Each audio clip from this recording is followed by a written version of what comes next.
आज जो हमारा सेशन है वो कल ही मैंने वेबसाइट पे एक स्कॉलरशिप पोस्ट की थी। ईटीएच स्विट्ज़रलैंड स्कॉलरशिप पोस्ट के बारे में मैं जितनी इन्फॉर्मेशन मुझे पता है मैं शेयर कर देता हूँ।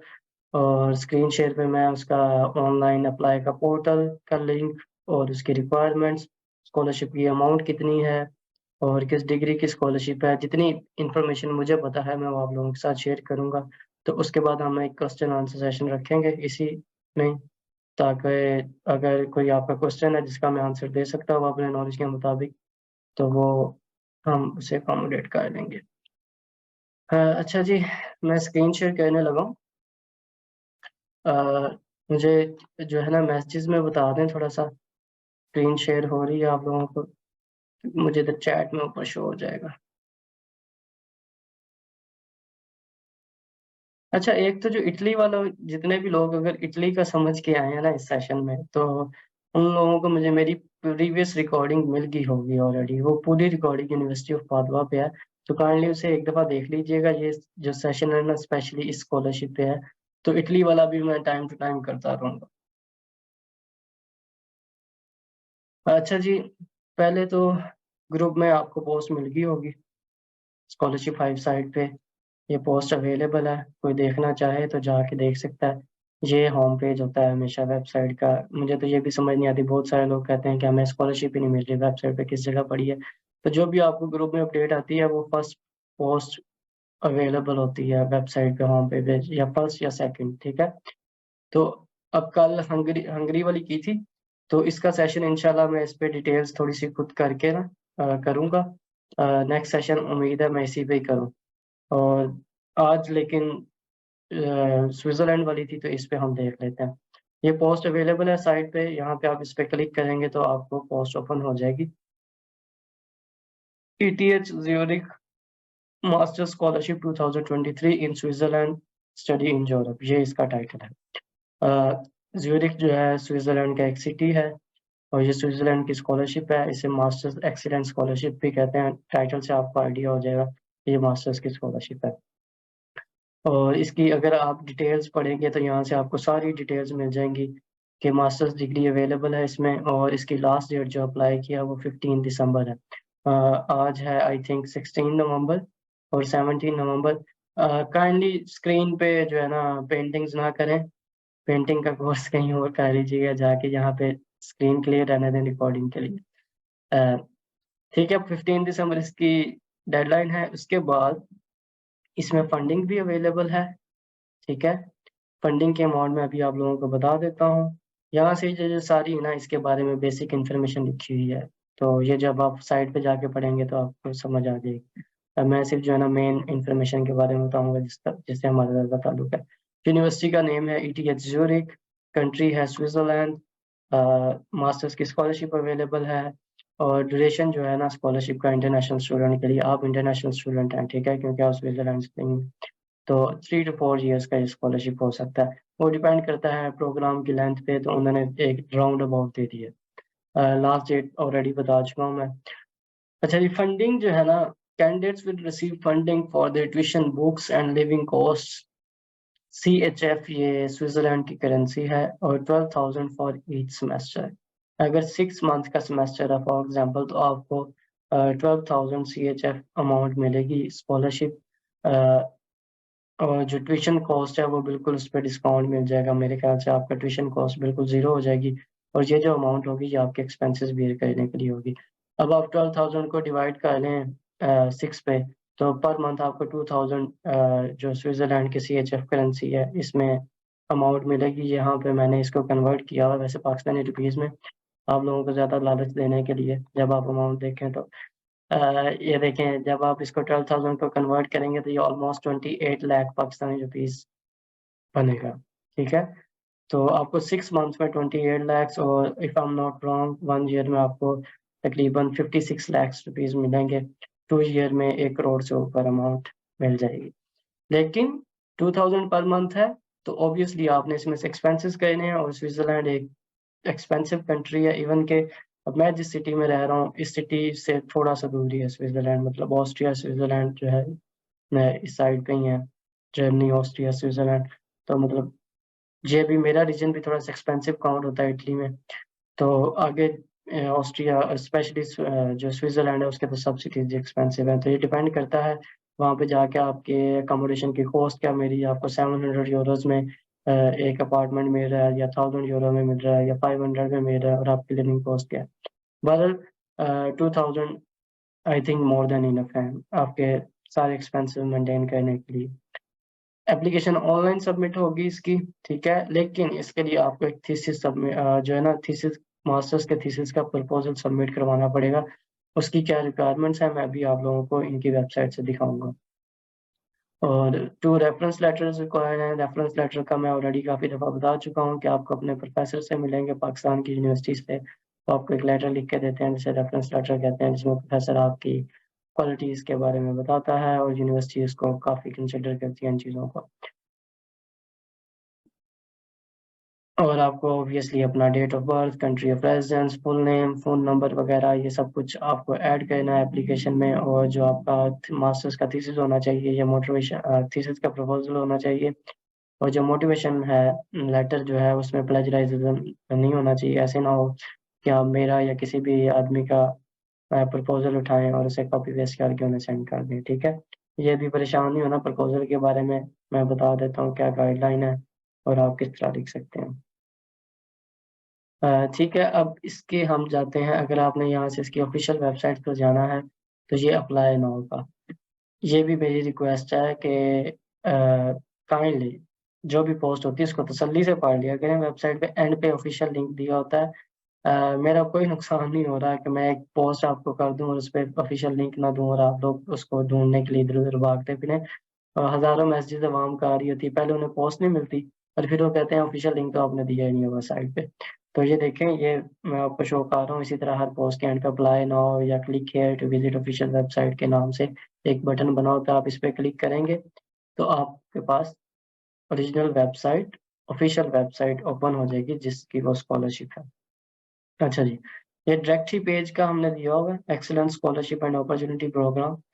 यहाँ से आपको कहीं और जाने की ज़रूरत भी नहीं है, यहाँ से आप सारी अपनी तसल्ली के लिए इन्फॉर्मेशन देख सकते हैं। अच्छा जी, सबसे पहले हम एफएक्यूज़ पढ़ लेते हैं उससे आप लोगों को काफ़ी तसल्ली हो जाएगी। व्हेन आई कैन अप्लाई, तो नवंबर टू मिड दिसंबर मतलब नवंबर ये चल रहा है, मिड दिसंबर 15 दिसंबर तक आप अप्लाई कर सकते हैं। कितने साल के लिए होगी? तो ये जो प्रोग्राम है ना, ये आपका ये स्कॉलरशिप जो है, ये आपके प्रोग्राम पे डिपेंड करती है, वो 2 साल का है, 3 साल का है, 4 साल का है, तो उस हिसाब से ये आपको मिलेगी।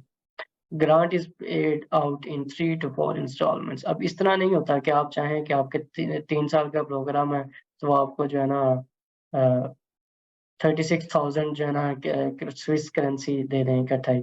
तो यहाँ पे ये होता है इवन कि मैं मेरी जो प्रीवियस यूनिवर्सिटी थी कि अगर आपको 2 साल का प्रोग्राम है तो आपको एटलीस्ट जो है ना 3 इंस्टॉलमेंट्स में स्कॉलरशिप दी जाती है। मतलब उसको 3 इंस्टॉलमेंट्स में डिवाइड करा लेते हैं टोटल टोटल स्कॉलरशिप को और फिर हर 8 मंथ्स के बाद, 1 ईयर के बाद या 6 मंथ्स के बाद जो है ना आपको वो स्कॉलरशिप दिया जाता है।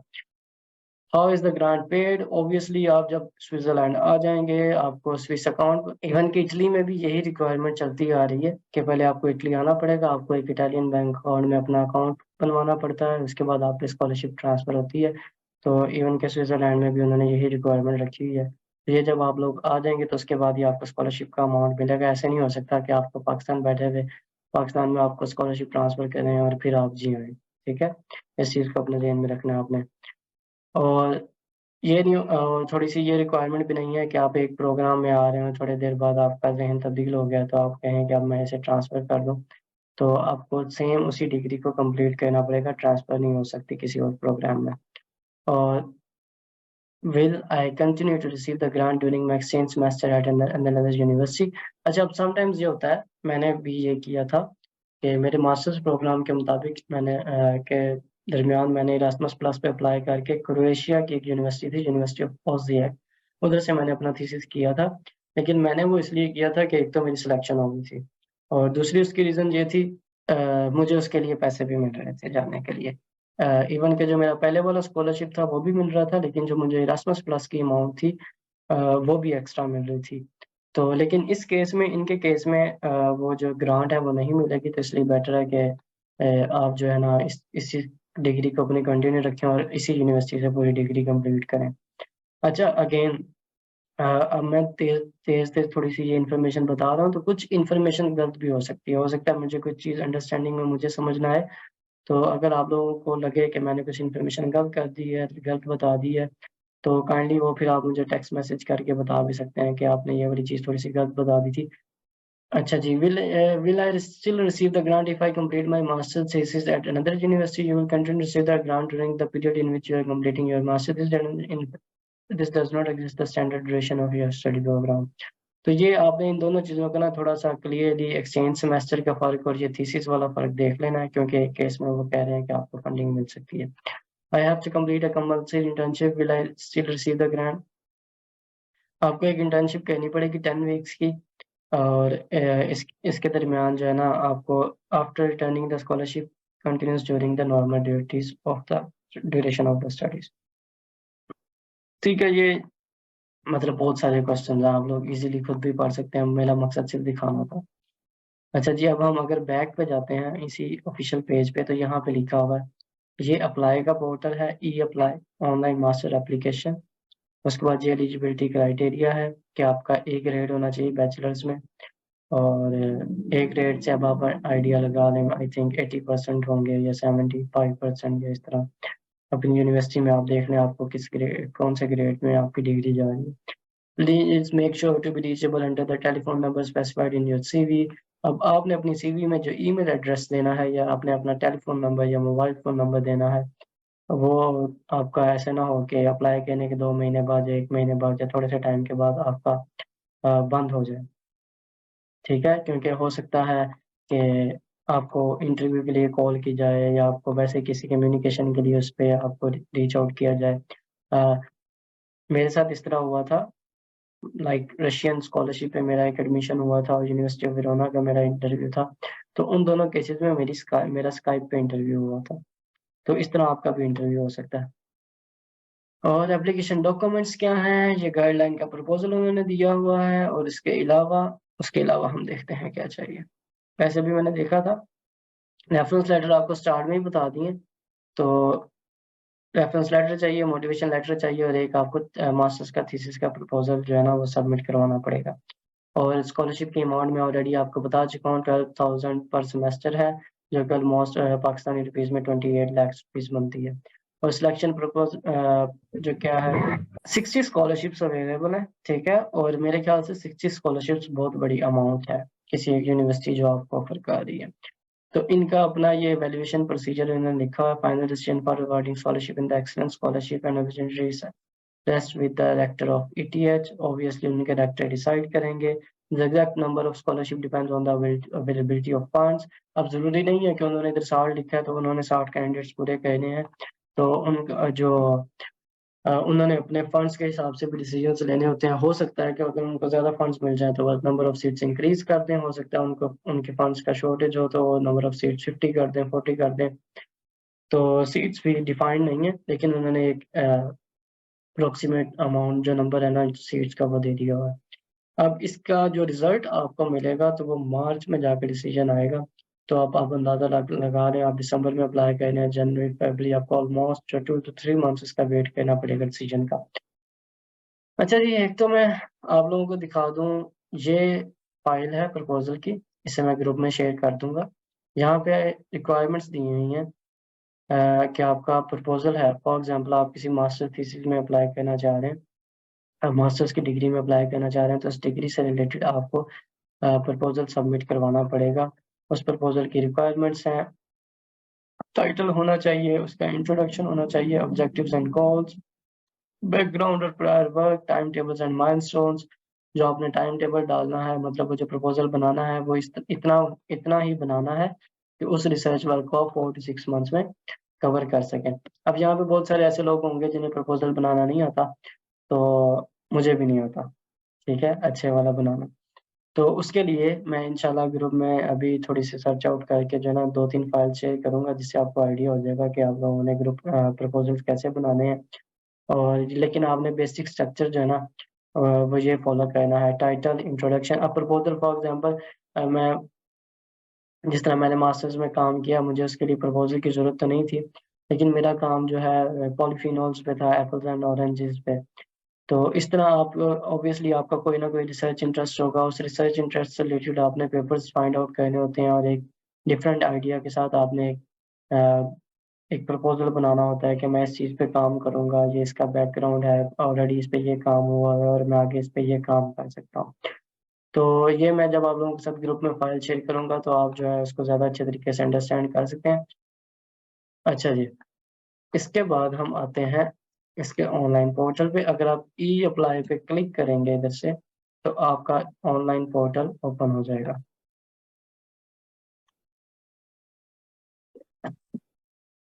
अगर आपका अकाउंट नहीं है तो आप इधर क्रिएट यूज़र अकाउंट पे क्लिक करके इधर लोग अपना अकाउंट बना सकते हैं। यहाँ पे आपने लास्ट नेम, अब मेरी पर्सनल इंफॉर्मेशन तो मैं इधर नहीं शेयर कर सकता, तो आप लोगों को मैं बेसिकली वैसे बता देता हूँ। लास्ट नेम आपका, first name, prefer first name क्या है आपका, आप खुद का अपना नाम है, आप क्या प्रेफर करते हैं बोलना।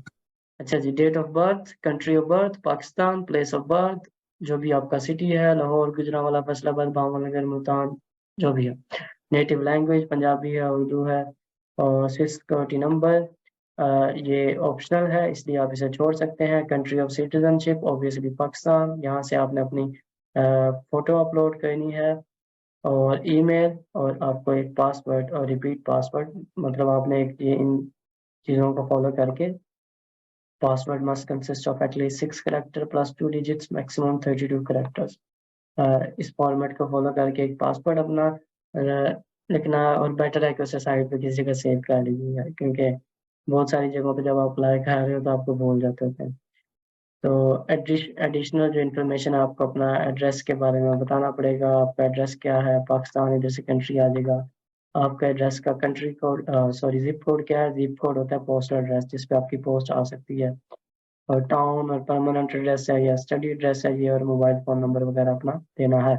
जब आप इधर इस पे क्लिक करेंगे और यहाँ से रजिस्टर कर देंगे तो आपका एक अकाउंट क्रिएट हो जाएगा। और बाकी अगर आप लोगों के इससे रिलेटेड कोई क्वेश्चंस हैं तो वो आप मुझसे पूछ सकते हैं, लेकिन हैंड रेज़ कर लें। और आंसर्स मैं दूँगा अपने नॉलेज के हिसाब से, ठीक है? तो मेरी किसी भी बात पे आपने ये नहीं समझना कि जो मैंने कह दिया बस वही हद पे आखिर है। मैं हमेशा कहता हूँ मेरी दी हुई इन्फॉर्मेशन गलत भी हो सकती है। तो 1 सेकंड दें मुझे। जिन लोगों ने हैंड रेज़ किए हैं मैं सिर्फ़ उनका नाम लूँगा और वही क्वेश्चन कर सकते हैं, तो काइंडली अपना हैंड रेज़ कर दें। और ये सेशन रिकॉर्ड हो रहा है ऑब्वियसली, तो इसकी रिकॉर्डिंग जो है ना वो मिल जाएगी लोगों को, जो सिर्फ़ जो मेरे रिकॉर्डिंग वाले ग्रुप में मौजूद हैं, सिर्फ़ उन लोगों को मिलेगी। Just give me 1 moment. अच्छा जी, अ, जो मेरे नॉलेज के मुताबिक मीटिंग 10 मिनट में एंड हो रही है, लेकिन मैं दोबारा भी एक लिंक शेयर कर दूँगा ग्रुप में नेक्स्ट मीटिंग का।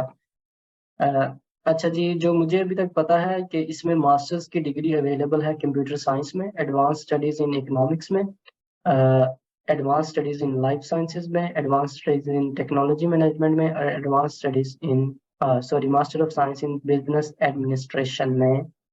अ, ये मेरी वेबसाइट पे अभी अपडेट नहीं हुई थी इन्फॉर्मेशन, लेकिन लास्ट ईयर से ये मेरे पास इसके बारे में इन्फॉर्मेशन पड़ी थी। लेकिन हम जो है ना इधर से चेक भी कर लेते हैं अवेलेबल प्रोग्राम्स अगर हमें जल्दी मिल जाए तो। Bachelors and masters programme, okay. Masters के प्रोग्राम, अच्छा जी, ये मास्टर्स के प्रोग्राम है जो मैंने आपको बताया उससे कहीं ज़्यादा अवेलेबल हैं। तो जब आप इस पेज पे जाएँगे डिग्री प्रोग्राम्स वाले पे, आर्किटेक्चर एंड सिविल इंजीनियरिंग के काफ़ी सारे कोर्सेज़ हैं। इंजीनियरिंग साइंसेज़ के, नेचुरल साइंसेज़ एंड मैथमेटिक्स में भी कोर्सेज़ अवेलेबल हैं, system oriented natural sciences, management and social sciences. तो अब मैं वन बाय वन ऑब्वियसली इन सब के बारे में नहीं बता सकता, और ना मुझे इन फ़ील्ड्स के बारे में इतना आइडिया है। तो आप लोग इधर से अपना प्रोग्राम चेक कर सकते हैं, और मज़ीद प्रपोज़ल वगैरह के बारे में आप किसी सीनियर से गाइडलाइंस ले सकते हैं। और मेरे पास जितनी इन्फॉर्मेशन अवेलेबल हुई मैं ग्रुप में शेयर कर दूँगा प्रपोज़ल बनाने से रिलेटेड, ठीक है? तो सबसे पहले ये हैं मरियम नसीर। हाँ जी मरियम, आप जो है ना अपना माइक ऑन कर लें। अस्सलाम वालेकुम सर। वालेकुम सर मैं केमिस्ट्री की स्टूडेंट हूँ और यानी कि मेरा एमफिल जो है, मास्टर्स जो है वो मेरा लगभग कंप्लीट होने वाला है, यानी कि मेरा वाइवा है नेक्स्ट वीक में। अब मैं नेक्स्ट अपने लिए देख रही हूँ पीएचडी के लिए, तो लेकिन मैं अभी न्यू हूँ, मुझे इतनी गाइडेंस नहीं है, यानी मेरे बैकग्राउंड में कोई नहीं है ऐसा। और मेरा आपका ग्रुप भी अभी कोई 2 वीक हुए हैं ज्वाइन किया है, तो मुझे ये है कि थोड़ी सी गाइडेंस पीएचडी के रेफरेंस से मुझे मिल जाए अगर, तो थैंक यू। देखें पीएचडी का नॉलेज ना, अ, मैं पहले भी कहता हूँ कि मुझे इटली का बहुत ज़्यादा नॉलेज है, तो इटली की मैं चीज़ें बड़ी बड़ी कॉन्फिडेंटली शेयर करता हूँ। अब जो लोग मेरे पहले 15-20 सेशन ले चुके हैं उन्होंने पता है कि इटली वाले मामले में मुझे हर चीज़ का पता होता है, लेकिन आज मैंने स्विट्जरलैंड वाला शेयर किया तो मुझे काइंड ऑफ पूरी इन्फॉर्मेशन नहीं होती क्योंकि मैंने कभी स्कॉलरशिप पे अप्लाई नहीं की। तो मेरा मकसद सिर्फ ये होता है कि मैं मैक्सिमम जितनी इन्फॉर्मेशन दे सकूँ वो दे दूँ। तो इटली के मामले में और पीएचडी के मामले में देखें, मैं तो आपको कहूँगा इटली का एम्प्लॉय। मार्च में इटली की पीएचडीज़ ओपन होती हैं और बहुत ज़्यादा अपॉर्च्युनिटीज़ होती हैं। मैं खुद भी क्योंकि इटली से ही पीएचडी कर रहा हूँ, मास्टर्स भी मेरा इधर से है, तो उसमें मैं पीएचडी के भी सेशन कर सकता हूँ। तो आप वेट कर लें, आप ग्रुप में रहें, तो जैसे इटली के एडमिशन्स ओपन होंगे पीएचडीज़ वगैरह के तो मैं उसकी फाइल्स वगैरह शेयर कर दूँगा। लेकिन साथ-साथ मैं कोशिश कर रहा हूँ कि हर सेशन में पीएचडी के बारे में भी थोड़ा-थोड़ा बता दिया करूँ। और वैसे जो है ना, अगर आप ग्रुप में आप मुझे नहीं पता किस वाले ग्रुप में हो मेरे, लेकिन अगर आप ग्रुप को कंटिन्यूअसली उसकी पोस्ट विज़िट करते रहोगे ना, तो आपको काफ़ी सारी पीएचडी की भी अपॉर्च्युनिटीज़ मिल जाएँगी क्योंकि मोस्टली जो स्कॉलरशिप्स आती हैं वो मास्टर्स और पीएचडी की इकट्ठी आती हैं। तो एक तो ग्रुप में आप एक्टिव रहें, सारी पोस्ट देखें और आप पर्सनली, मेरा व्हाट्सएप सबके पास है।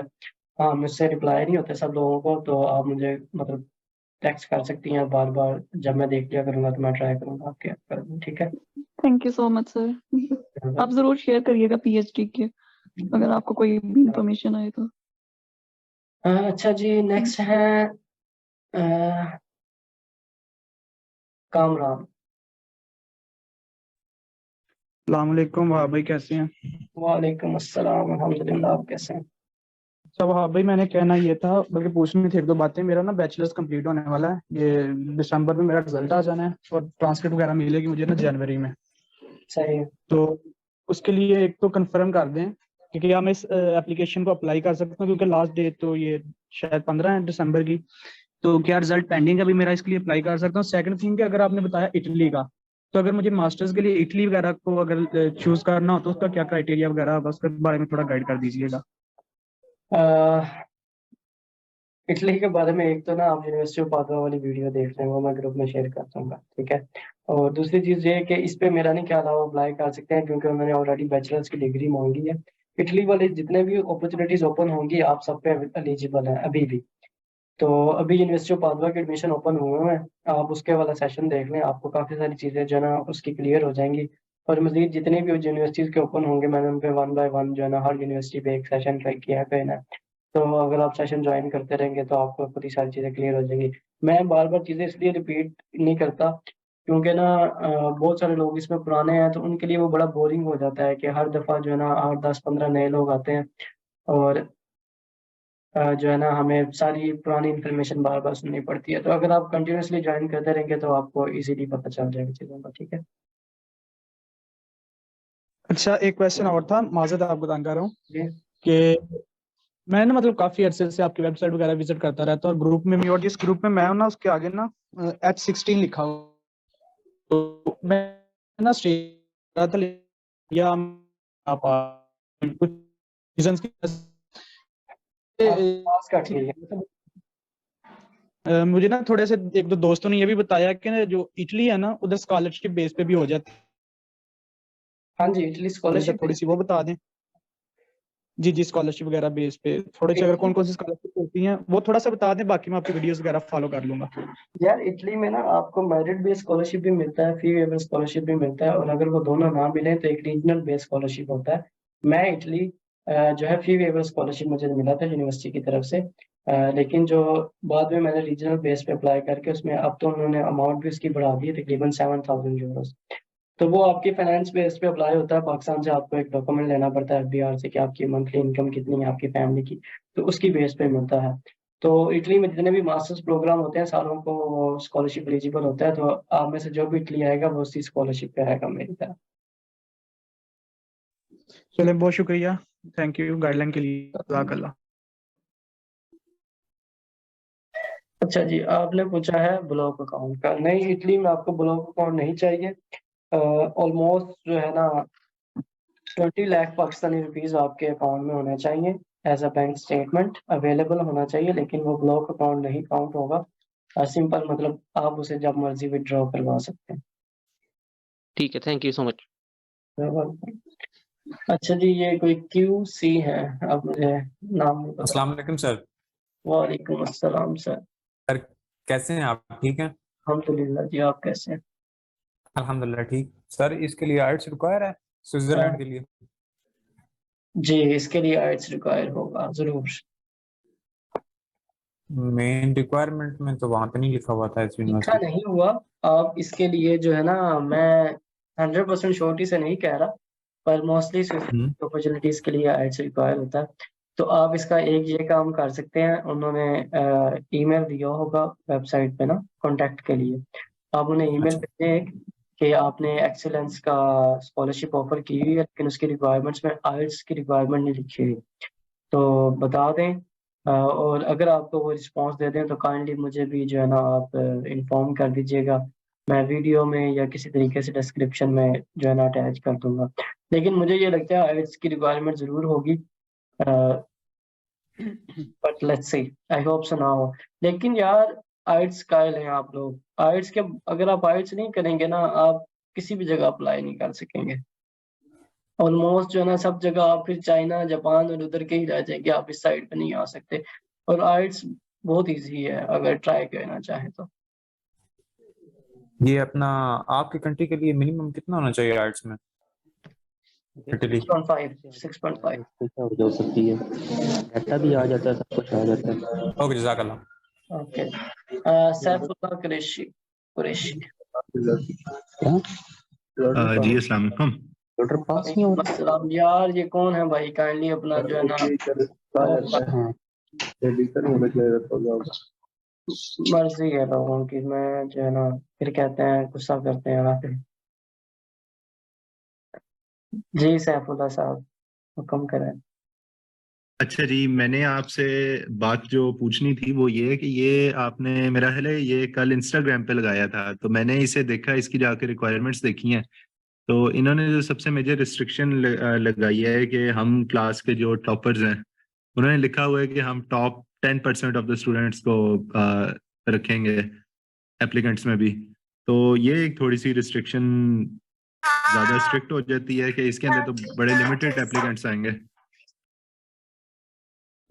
सैफुल्लाह अब आप बोल सकते हो, एक सेकंड। जी जी, मैं बता ये रहा था कि ये हाँ आपने जब मुझे इसे समझ आ पोस्ट गई किया आपकी था बात। इंस्टाग्राम पे। उस टॉप जी 10% का उस टॉप 10% का मतलब ये है कि आपकी प्रीवियस क्लास में से टॉप 10% होंगे लोग। जी जी, मुझे तो यही समझ आई है कि आपकी अच्छा। एक और चीज मैं बस ऐड करूंगा, उन्होंने कहा था कि हम आपकी प्रीवियस डिग्री और प्रीवियस यूनिवर्सिटी को भी इवेल्युएट करेंगे, जबकि अब मेरी पाकिस्तानी डिग्री और पाकिस्तानी यूनिवर्सिटी की तो आपको पता है रैंकिंग्स कहाँ तक होती हैं। देखें मेरी बात सुने, अगर आप इन चीजों को कंसिडर करके ये सोचे ना कि मैंने अप्लाई ही नहीं करना, पहली बात, ठीक है, तो फिर तो आप अपने चांसेस खुद ही 0% का आ रहे हैं। इस तरह की रिक्वायरमेंट्स होती हैं, मैंने कुछ स्कॉलरशिप्स में देखा है कि टॉप 10% होने चाहिए। और जो है ना अब उनको ये मुझे लगता है कि वो, अच्छा मुझे बताएं वो कैसे पता करेंगे कि आप अपनी क्लास में टॉप 10 पे हैं?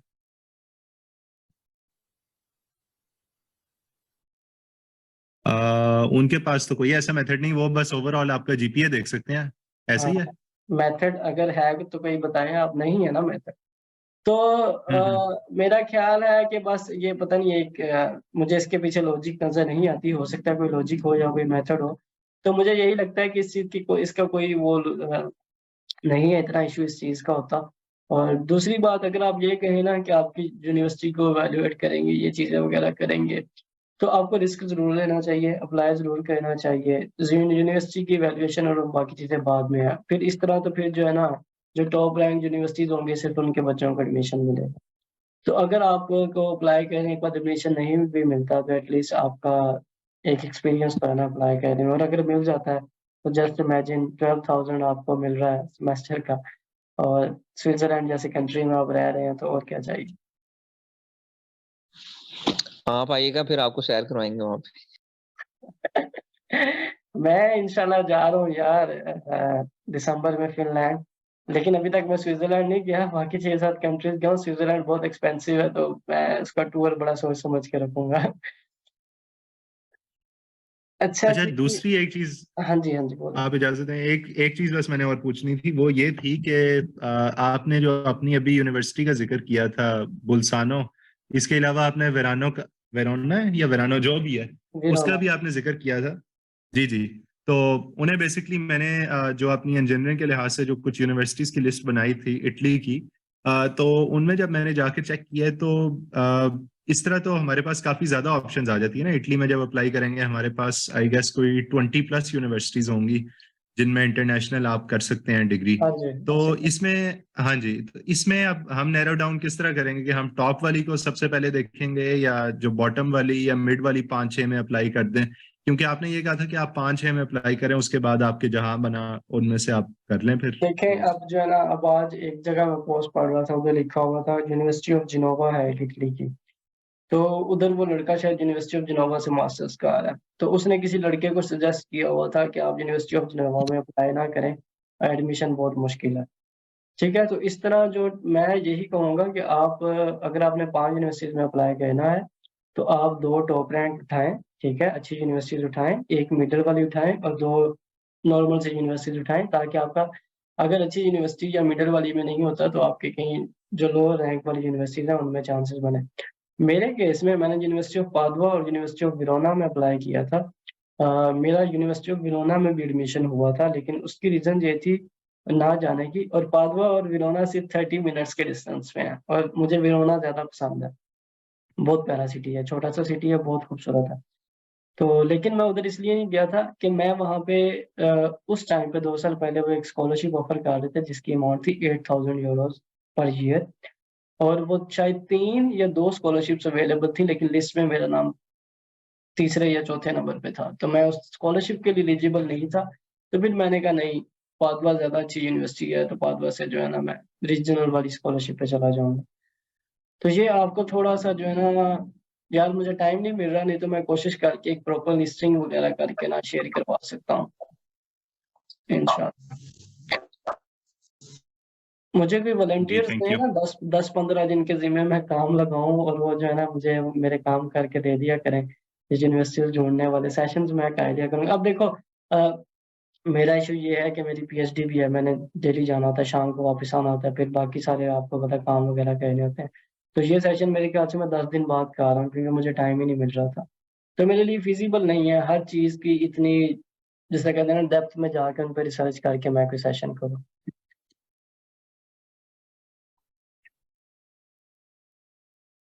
अच्छा जी, नेक्स्ट है मोहम्मद सुलेमान। सुलेमान। जी सर। सर मैंने पूछना था, ये इटली का जो स्कॉलरशिप है, ये पहले मिलता है यानी ट्यूशन फी वो पे कर देते हैं, या आपको वो पहले पे करना पड़ेगा वो बाद में देते इस तरह? और दूसरा मुझे ये पूछना था कि इसमें से आइल्स एम्बेसी में रिक्वायर्ड होती है कि नहीं? हाँ जी, एंड जो वन जो अनदर। आपका एडमिशन होगा उसके लिए आइट्स नहीं है, लेकिन आपको एम्बेसी में जब वीज़ा लेने आपने जाना है, तो वीज़ा की सबमिशन के टाइम आपको आइट्स देना पड़ेगा। आइट्स रिक्वायरमेंट है वीज़ा के लिए, पहली बात। दूसरी बात, जो रीजनल बेस्ड स्कॉलरशिप होता है, वो आप जब आपका एडमिशन हो जाता है, आपको एडमिशन का एप्लीकेशन फीस है 30 यूरोज। उसके बाद उसकी इनरोलमेंट फीस है तकरीबन पाकिस्तानी रुपीज़ में वो तकरीबन 40 से 42 हज़ार रुपये बनेगी। उसके बाद आप स्कॉलरशिप पे अप्लाई करते हो, और फिर आपको स्कॉलरशिप की लिस्ट में जब आपका नाम आ जाता है, तो उसमें आपकी ट्यूशन फीस वगैरह जो 2500 यूरोज पर ईयर है वो माफ हो जाती है। दोनों सालों की 5000 यूरोज माफ हो जाती है, उसकी जगह आपने सिर्फ 16 यूरो पर ईयर पे करनी होती है, बस। ठीक है। और एक और क्वेश्चन मैंने पूछना था, ये बैंक स्टेटमेंट मतलब इसकी कितनी ड्यूरेशन होनी चाहिए 3 to 6 months। इंटरव्यू से पहले?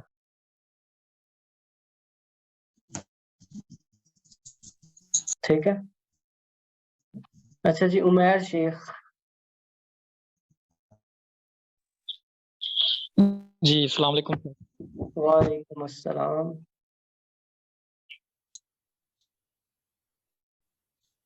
जी सर, मेरा नाम उमैर है और मैं कर रहा हूँ बीएस मैथमेटिक्स।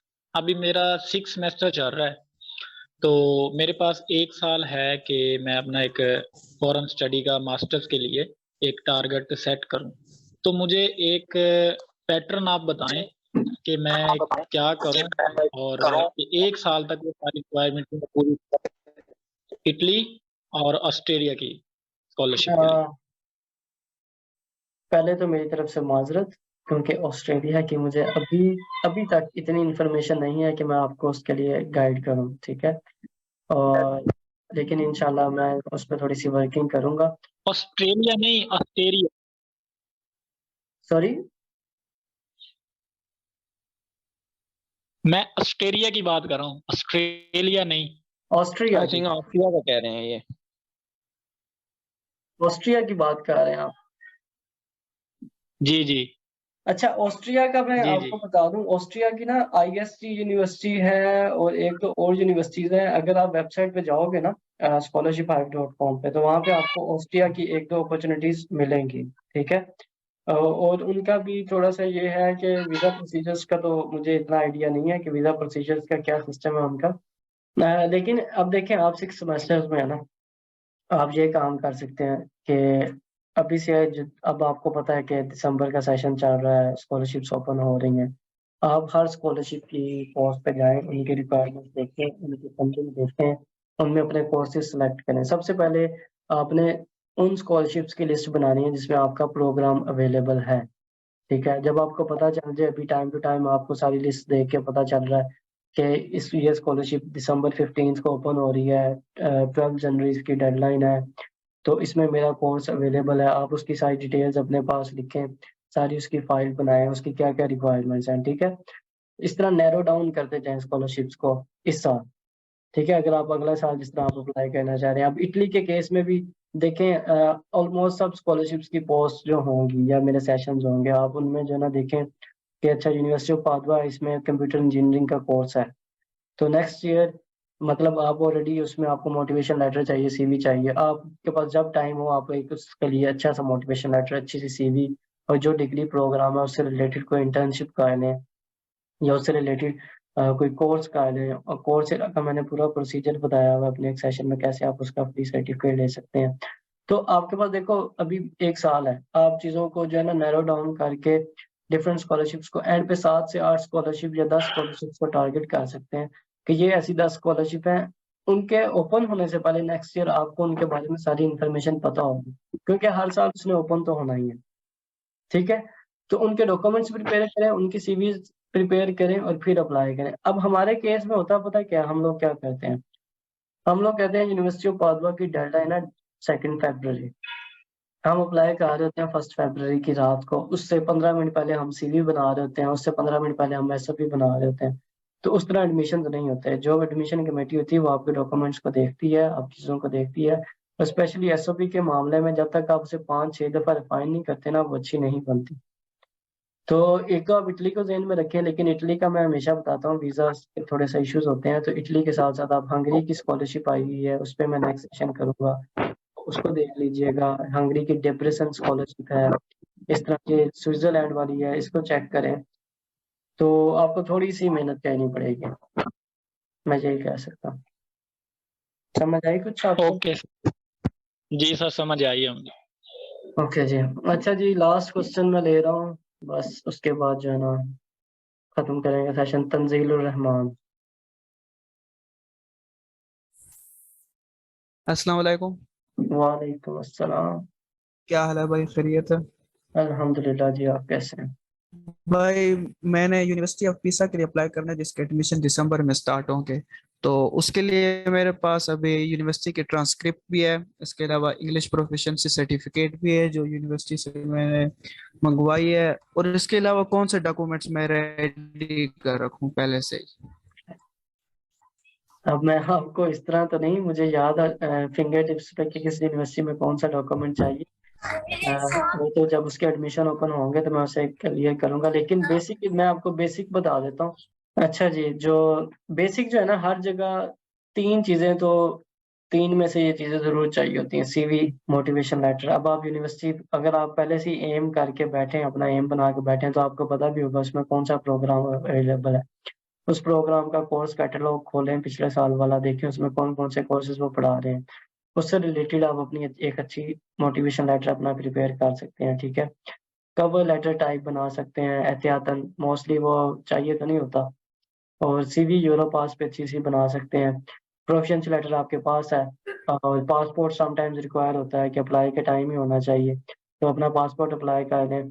और आइल्स आपको एंड पे देना पड़ेगा, तो अगर आप आइल्स की तैयारी शुरू करना चाहते हैं, तो आप आइल्स की तैयारी भी शुरू कर दें।